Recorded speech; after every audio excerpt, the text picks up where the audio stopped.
Hello, hello. Hey, Robin. How's it going? This is my first time doing a YouTube live stream, so I hope I don't mess this up too badly. Let me see. Let me get my windows in a little order here. Hide that thing. I've got the movie here, the episode, in a little window. We can pop that up and go to at any point and we want to talk about it. And yeah, if anybody wants to chat, I am watching the chat. And hey, Tolstoy, how's it going? So, some context for episode one. Actually, let me pull up the other chat so I can see it properly and then mute myself. Great. Thank you, Benjamin. Maybe Benjamin, I'm not sure. Yeah, so fun episode, right? One thing you may notice having come into that, if you've seen the trailer, is that the beginning of episode one is basically a trailer for itself. You know what I mean? Like, so when I made the trailer, I started by making a totally different thing and it wasn't working. And I went back and just said, well, what if I just took that opening scene and modified it for our trailer? And that actually, I thought, worked pretty well. Might be confusing if it's your first time seeing the show, though. Like, haven't I already seen this part? You know, that kind of thing. Louder on the left. Am I panned to the left, perhaps? Well, I will try to work on that for tomorrow because I don't want to break this even worse. you know. Um, Interesting. Audio only on the left channel. Yeah, that's probably me being bad at OBS. Doop-a-doop-a-doo. So anyway, any questions? No spoilers, but anybody want to talk about specifics from that episode? By the way, I'm going to very quickly play a little bit of the show. We'll see if we hear stereo there. I think we will. At the top of a combined high-score leaderboard. At the end, the two highest scoring players. Advanced audio properties. Oh, Pumpy for the win. Advanced audio properties. This is the Scarlet Solo. Mono. All right, am I mono now? I think I'm mono. I think we're good. Okay, so Game Scout with the first actual question. Thank you. We did a test screening, like in 2022 or something. Like a long time before the actual release of a kind of a rough cut of episode one, which episode one used to be a lot longer. And there were some substantial changes. I don't want to spoil some of what they are, but basically there's a big chunk of an early scene that got lifted out of one and pushed all the way out to 5. So there's like 6 minutes or something of one that just got totally removed. There were also, I got a comment from, which really kind of stuck in my heart, essentially. Some of the people in the test audience had been personal friends of Jonas. And I got a response which was, it was hard to watch Jonas because, I assume people watching this know, if not brief content warning, this is going to be heavy. Jonas passed away in 2021, right after he helped get the funding for this show to finish it. So the test audience, one of them said it was really hard to see how alive he was in the show. So I was like, yeah, I didn't make any changes based on that, but that's the kind of, that thought process stuck with me through the whole edit, because I was trying really hard to, do right by everybody who was interviewed, but especially to try to be careful and do the right thing for the one person who's no longer living, who's in the show. Who's my favorite Tetris player besides Jonas? I like Fractal a lot. I like Sidnev a lot. I think Alex T is fun to watch. The celebrations are too much for me. I usually turn that off. It's just too messy. I think Tugi is fun to watch. I like to watch DAS play, so I'm excited about CDWC DAS and also the Jonas Cup coming up in September. I'll actually be working at that, so if anybody's coming out to Jonas Cup, I'll be there. And I think some people from this show will be there. I can't fully confirm anything, but I'm hoping some people will come out of retirement for that. It's going to be exciting to see DAS in the U.S. as like sort of a main event again, you know?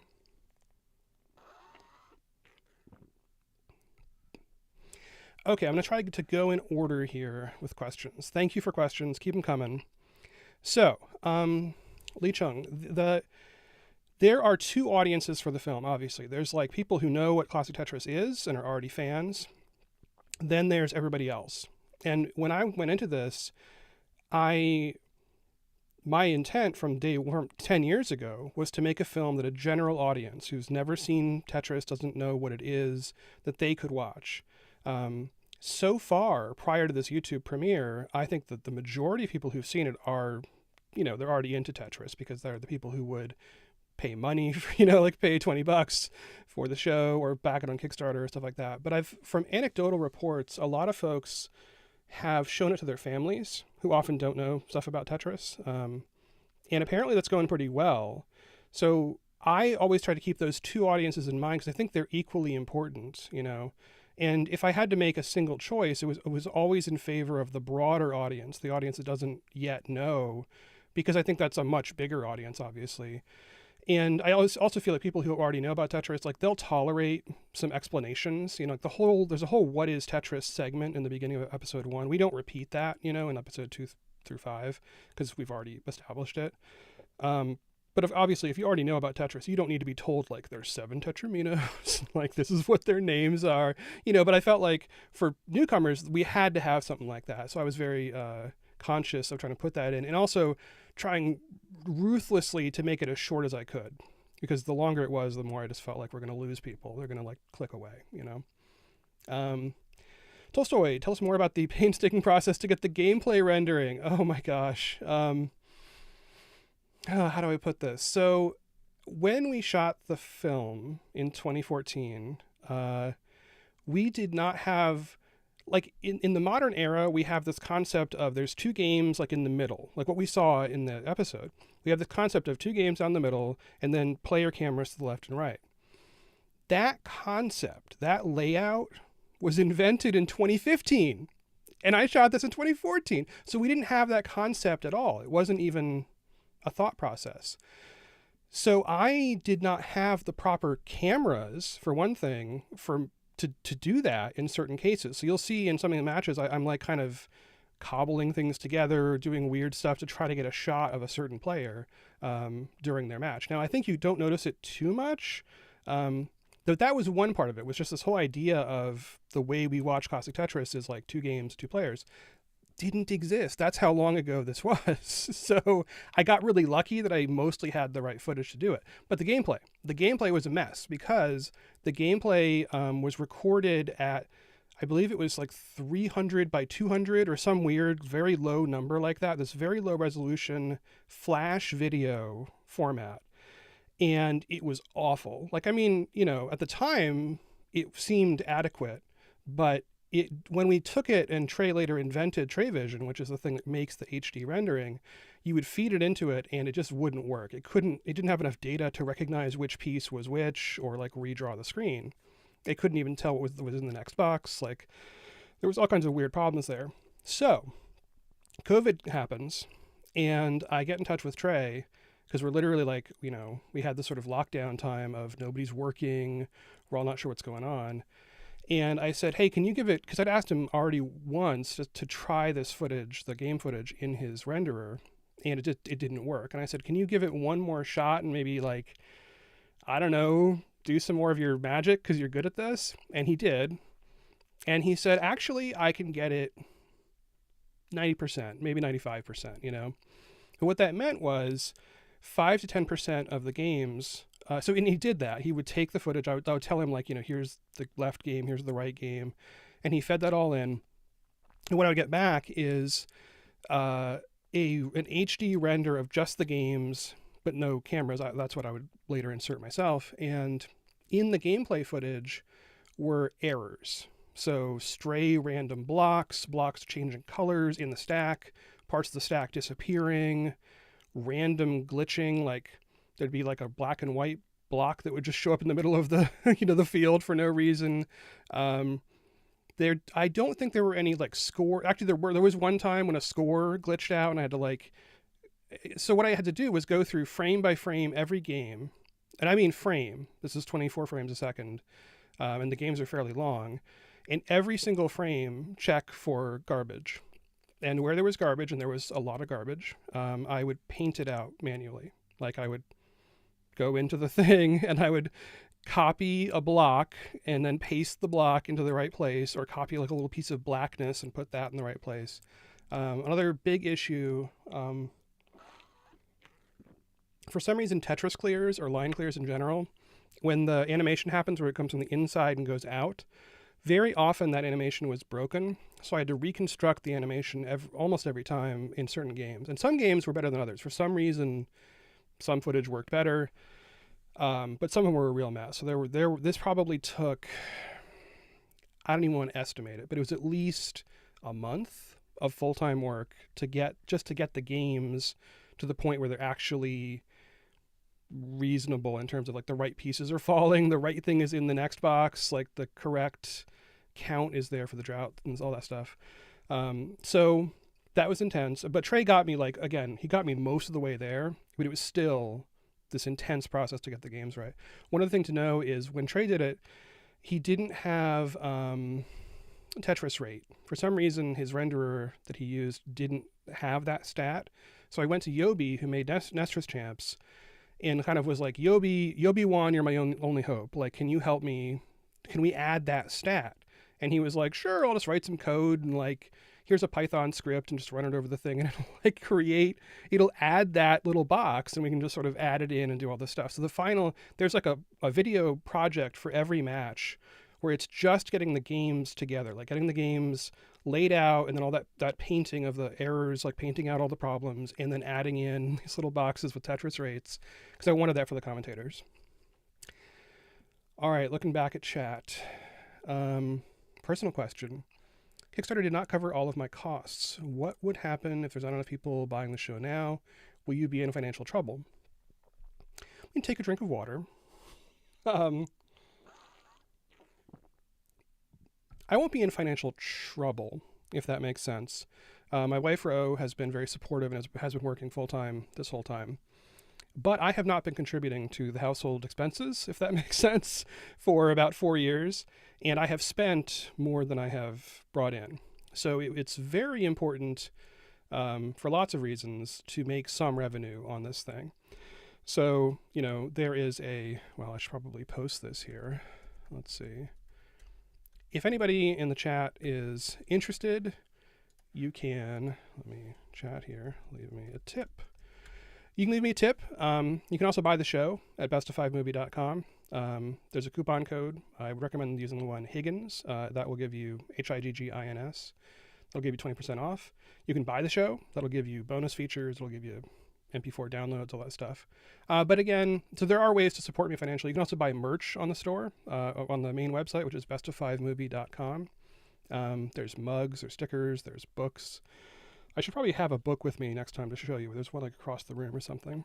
There's also going to be Blu-rays. This is the current prototype. I want to show you real quick.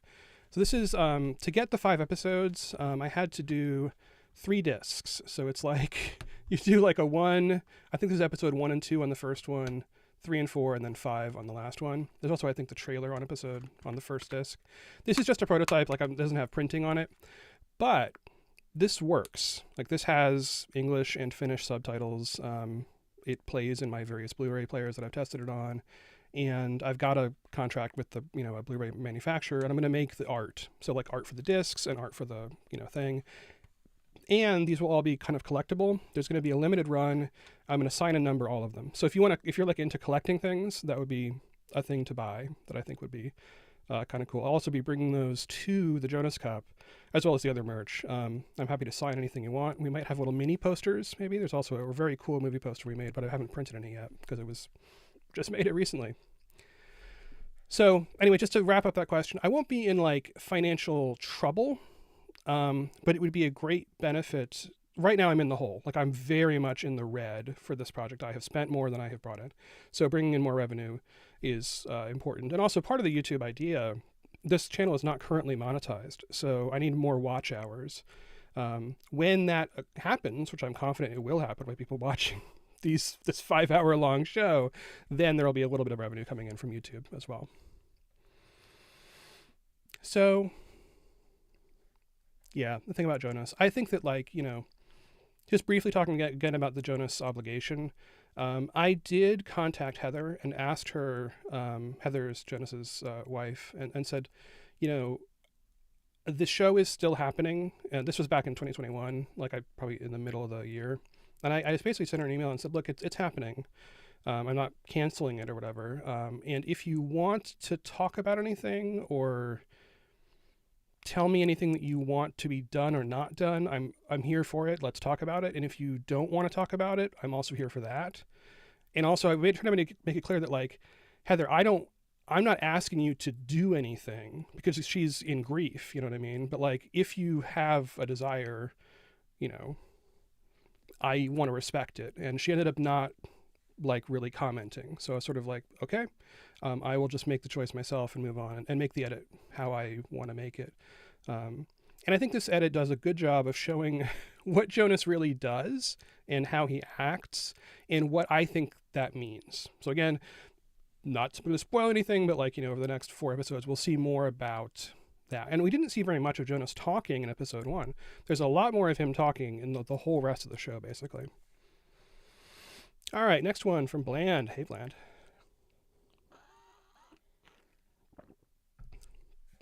Yeah, 2014. So choosing the year to film it was a total coincidence, essentially. I had been working on a show with Adam Cornelius. So Adam Cornelius directed Ecstasy of Order, the original documentary that showed the 2010 tournament, kind of like how it comes about. And he's a friend of mine. He went to film school while I was at college in Florida State. So we were like friends in college. Then we both moved to Portland, which is like all the way across the country. And I had worked a little bit on Ecstasy of Order, not a ton, just doing some writing work. And we'd been talking for years. And I said, I really want to make a feature, And so we did a Kickstarter, and a very ambitious Kickstarter to make a documentary in 2013, I want to say, about cryptocurrencies, which at the time we had met the guy who made Dogecoin. And at the time it was like, again, I'm not going to get into the whole thing about this, but like we were seeing that there was a really cool cultural thing happening with these very idealistic people who were doing crypto stuff. Granted, 10 years later, I don't think I would touch crypto stuff with like a 10-foot pole, but at the time it seemed like, there were these really interesting, idealistic people doing interesting work, and we'd begun doing work on that. Our Kickstarter on that one failed because we went for the whole budget, which was $80,000, and we didn't get anywhere close to that. So we didn't do that movie. And Adam, we were talking, and at some point he said, we have been talking for years about doing a sequel to Ecstasy of Order. And this project started out as literally Ecstasy of Order 2. Like that was the working title of this documentary for many years. And he just sort of gave me his blessing to do a direct sequel. In 2014, I was sitting around because I'd been working on the show at the tournament from 2012 and 2013. I'd written about it. I'd written magazine articles about it. I was super like entranced by it. And I was, of course, interested in the documentary and stuff too.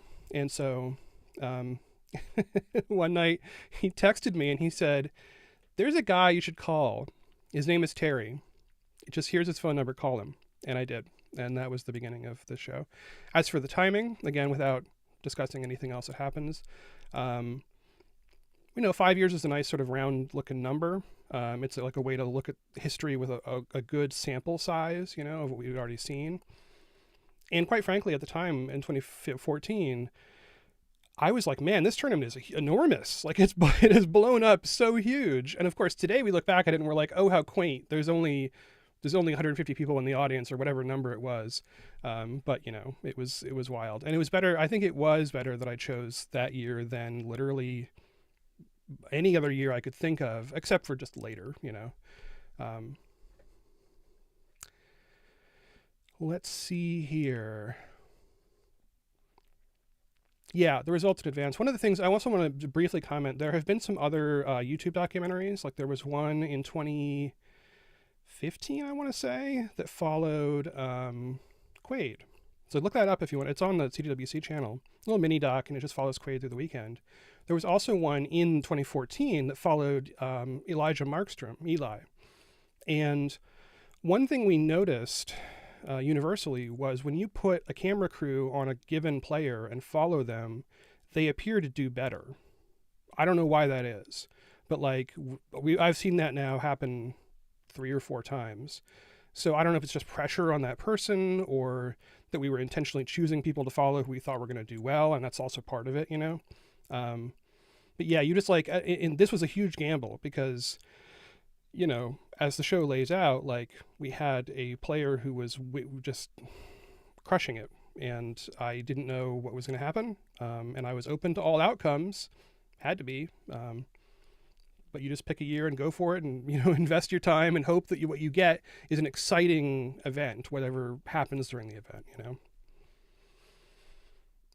All right, what else have we got here? Did I already have a team to film in 2014? The footage looks very professional. Thank you very much. The answer is no. A lot of this was shot by me. A lot of it was shot by Carl King, who's my dear friend from high school and also did the score. We also brought in this guy, Lewis Holland, who again came through Adam Cornelius. Adam had worked with him on something and said, I've got a guy, he's interested in doing Tetris stuff. And he actually is also the director of photography of The Palindromists, which is a movie that was directed by Vince Clemente, who's the current organizer of CWC. It's still the one remaining, like, the whole time, along with Chris Tang and a handful of other people has been there throughout. So he did The Palindromists with Lewis Holland on camera, and I got Lewis for this thing. So there's a lot of like shared DNA between Ecstasy of Order, The Palindromists, and this one. Like all of us worked on all these movies in some capacity. But basically what happened was I hired, I guess, 5 camera operators for the main show days, and we geared them up. Like I rented a bunch of gear based on what they wanted and what I could kind of afford.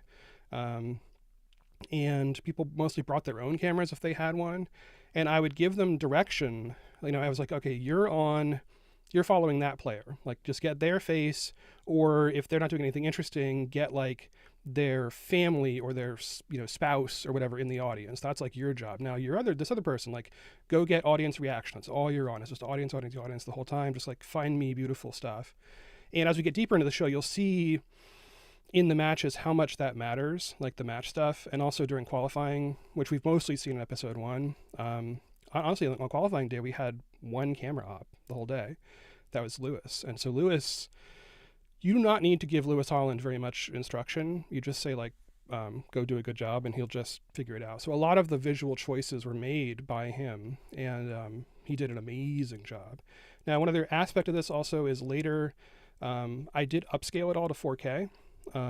Which is a whole process that I'll probably write an article about or something, but it was very clean 1080p HD footage, but that's all we could get back in 2014. Like there were very few 4K cameras in existence, much less that we could afford.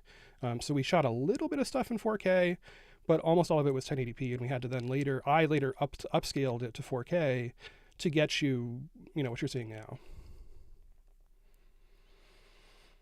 Standalone videos of individual matches. There is a plan. So there's a contract, oddly enough, with CWC that as part of, like, they licensed me a bunch of footage, like all this stuff when it's, you know, when you see historical footage in the show and it's anything that has these like years at the top, that's tapes that were given to me by Vince Clemente. And for example, the shot, you know, here of Jonas and like all this kind of stuff, that's 2011, I want to say. Yeah. Like that's never before seen because it's tapes that were just like in, they were in like a lockbox or something until I was handed them. As part of that, I have to do a version of the finals, but only the finals, and use the newly rendered game footage and better cameras. So that'll be going on the CTWC main channel, because right now all they have for 2014, I believe, is kind of it's not terrible, but it's a version of the finals that has kind of fuzzy gameplay, and there's no like score differential or whatever. At one time we talked about doing the top 8, but I don't have the entire top 8 of matches, so we're not going to do that, I guess. But yeah, that's the current plan as far as releasing standalone matches.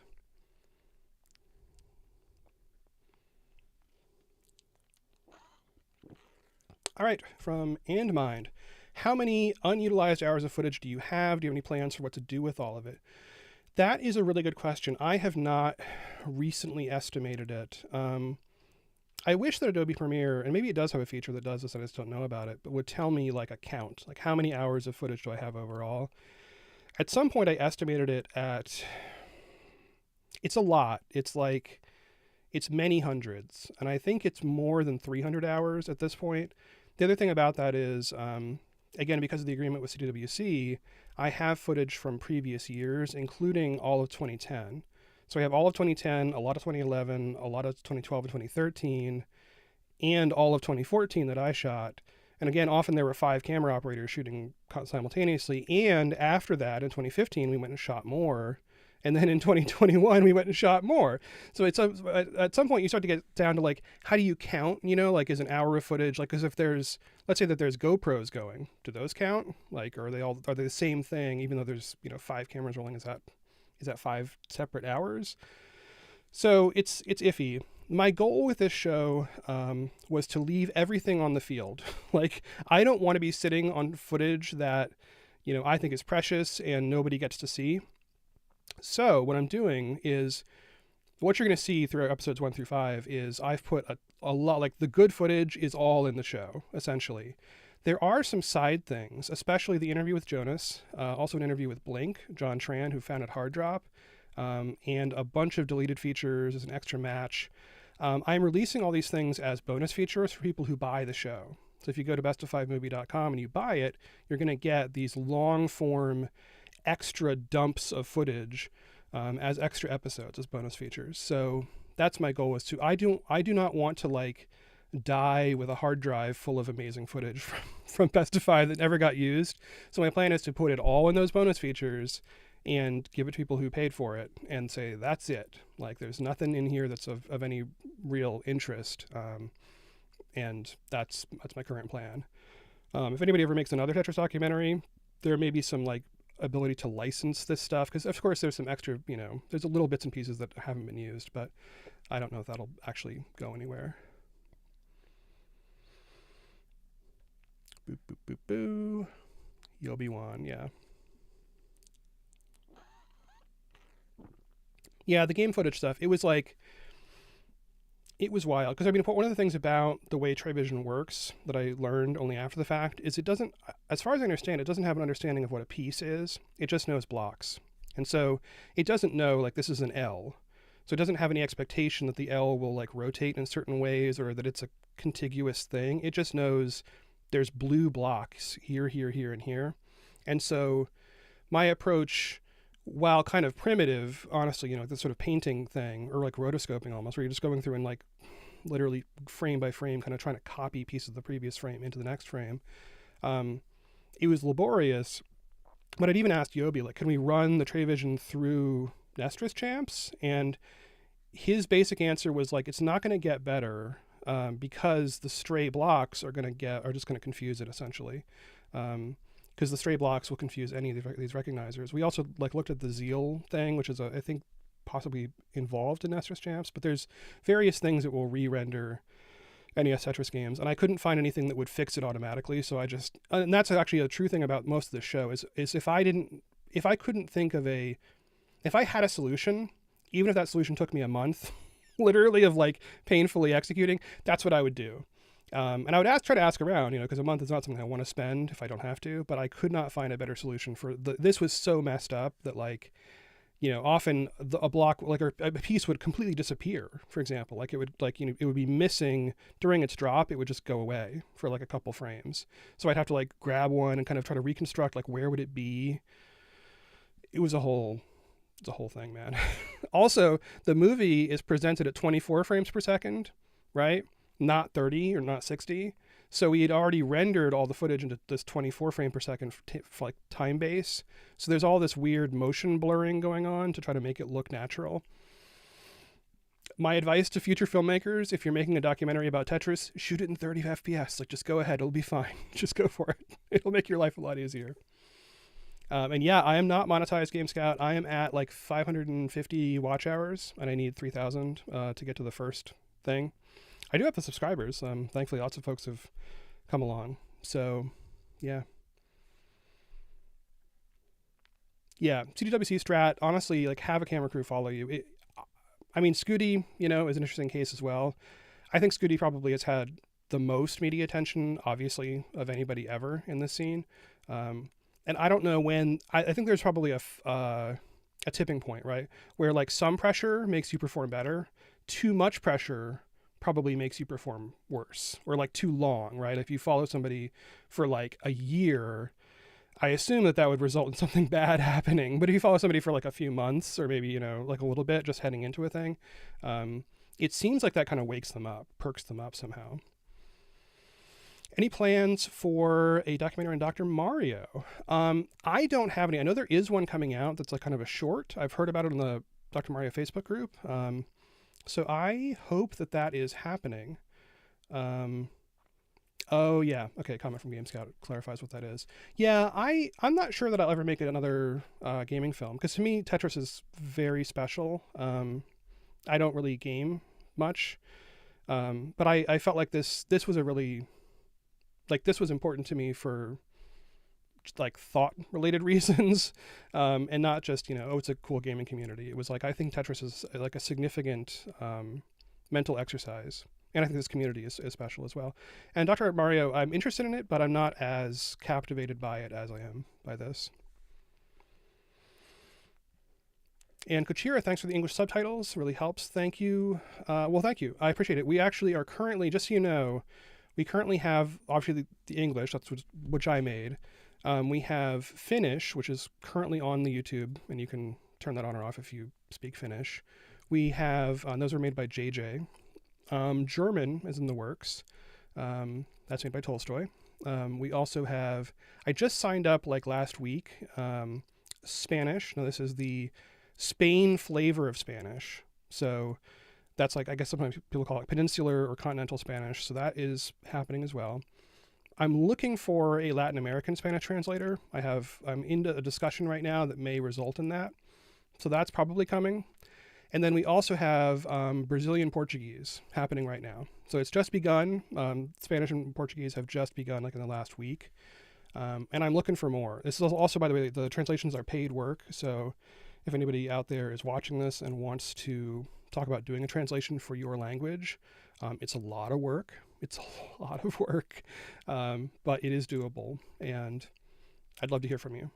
Best way to get in touch with me is probably to go to my website, chrishiggins.com, CHRISHIGGINS.com. There's a contact form there, and actually my email is just like literally printed on the page, so you can just go from there.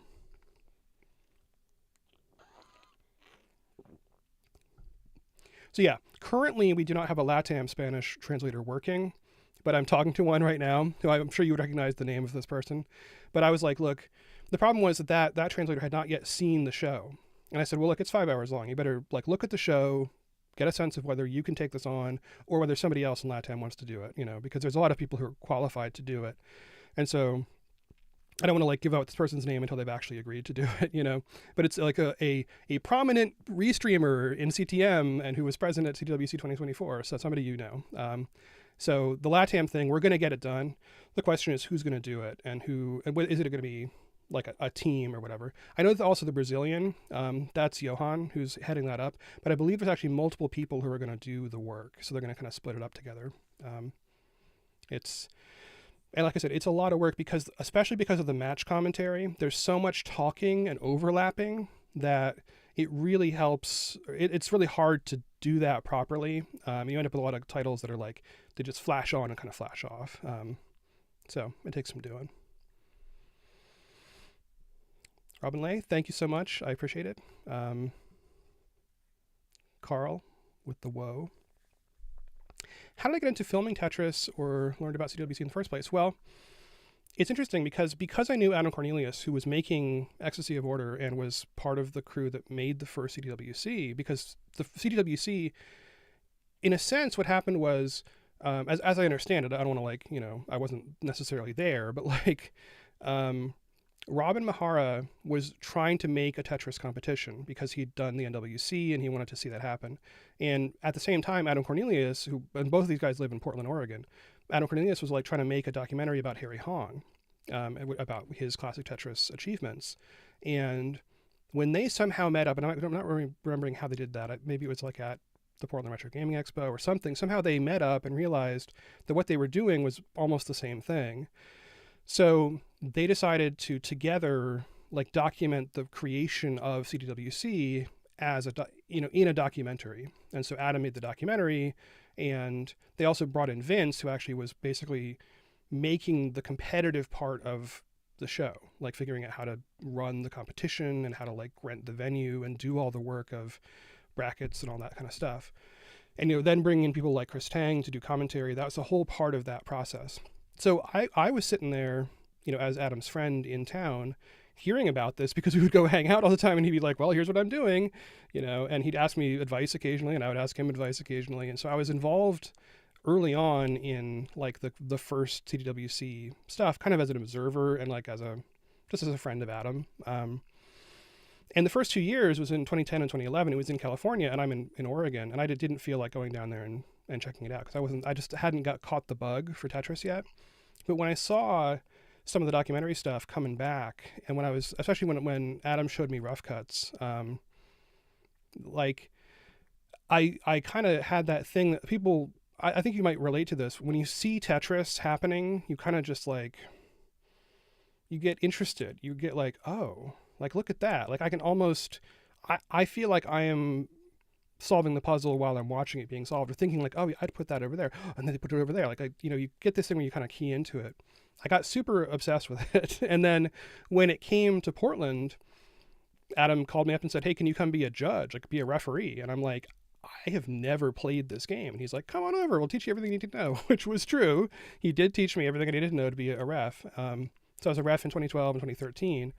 I also was like a still camera operator. So I was shooting like still photos, and I ran the stream in 2013, which the stream in 2013 was not good, but there was a stream, so that's kind of how I got roped into this thing to begin with. And watching it kind of grow and change just from 2010 through 2013, I just kept feeling like, man, every year this gets bigger and more intense. The qualifying scores are getting higher and higher. We're seeing max outs during qualifying, which we thought was like, maybe we didn't think it was impossible, but we thought it was it was really intense to see someone max out in person 10 plus years ago. Like that was not a normal occurrence. So like people would scream, like it was a wild thing.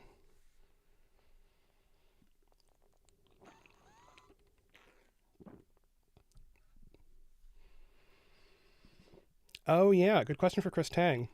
Who were the original second commentators? This is like, my recollection was there was, I think Pat the NES Game Punk was involved in the first year. And you don't see him a whole lot in the movie for some reason. I'm not really sure why that is. But he was there. And in 2011, my impression was that Chris just called it himself with that, Actually, you'll see more footage. By the way, we're going to see a lot more footage of 2011, especially in later episodes. Especially Chris's outfit in 2011, which is amazing. So I think Chris called it by himself in 2011. And then in 2012, again, I think was by himself, because I was there. I think 2012 was the same way, or 2012, 2013. I think he was just solo. Sometimes earlier rounds would be called by like whoever was around, Adam or Vince, or somebody would just kind of like give score checks and stuff. Jeffrey Wittenhagen. Yeah. Then as the years went on, right, especially when we get into like 2015 and onward, when we had like Trey, when Trey Harrison joined the team, and Trey focused a lot on the stream and the presentation, that was, I think, when it became clear that like the commentator thing was like, that's such a hard job to do that for so many hours. You had to start bringing in some more people to make it work.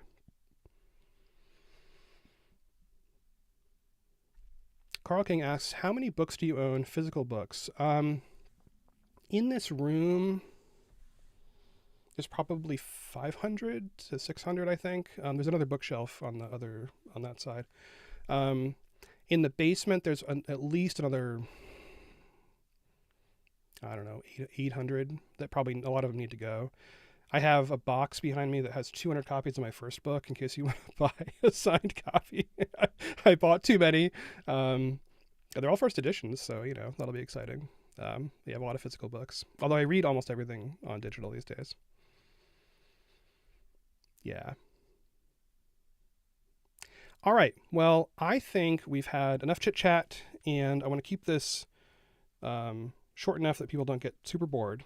So I want to see you all back here tomorrow if you can make it. I'll be here doing Q&As every day except for Thursday when I have to go to the dentist because I had a little tooth situation recently. If you've been following me on Instagram or Facebook, you will have seen no details. It's fine. I'm fine, but I need to get go do a little checkup. So I'm going to do a checkup. And then the checkup's right the minute, it's 15 minutes after the show ends. So I've got to finish the chat and then jump in my car and go to the dentist, So Thursday, no Q&A.